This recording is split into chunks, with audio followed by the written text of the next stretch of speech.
As I was doing research for this sermon, I came across a memorable line that was written by a pastor in the late 1800s. His name was Frederick Langbridge. And in this line, this pastor is picturing these two men who are both in prison awaiting death, yet they are a universe apart in their thoughts. Listen to this line. Two men looked through the bars. One saw the mud, the other the stars. Think about Paul. Paul's in this underground prison cell when he's writing this letter to Timothy. There was mud all around him.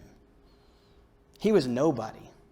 He had lost his status in the community because he was following Jesus. He was poor. In this final letter to Timothy, we see him ask for a blanket because he's shivering at night because he has inadequate clothing. Most of his friends have deserted him. The church that he started in Ephesus, the church that Timothy was the pastor at, was being torn apart by false teachers. And Paul was sitting there knowing that any day the Emperor Nero was going to have him beheaded. So there's plenty of mud around. Enough mud to fill anyone's horizon.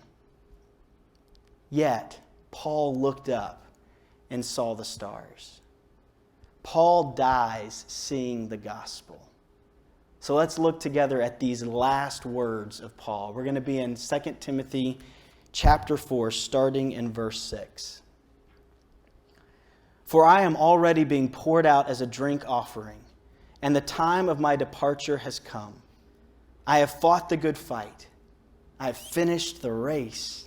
I have kept the faith. Henceforth there is laid up for me the crown of righteousness, which the Lord, the righteous judge, will award to me on that day. And not only to me, but also to all who have loved his appearing. This is God's word.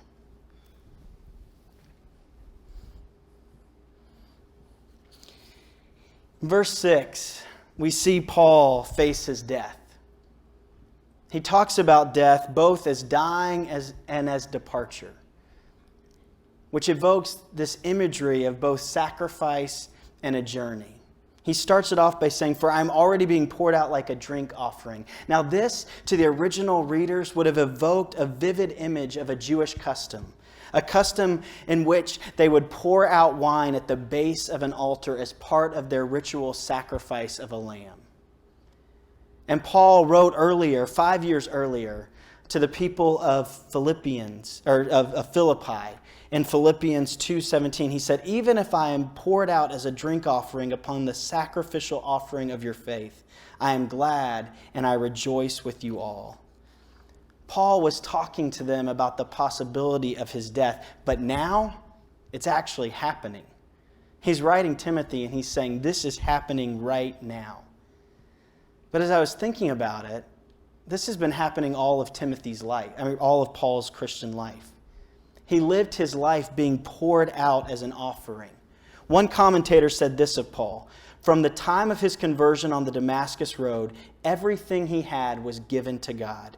His wealth, his body, his brilliant mind, his passions, his position, his reputation, his relationship, his dreams. For years, the red blood of his life had been spilling onto the altar. Now all that remained was his life's breath, and he triumphantly gave that. Paul's whole Christian life was about sacrificial service. His whole life was about disadvantaging himself for the sake of others, for the sake of us. When your life's over, and it could be tomorrow, will people say of you that you poured out your life for the sake of Jesus and for the sake of others?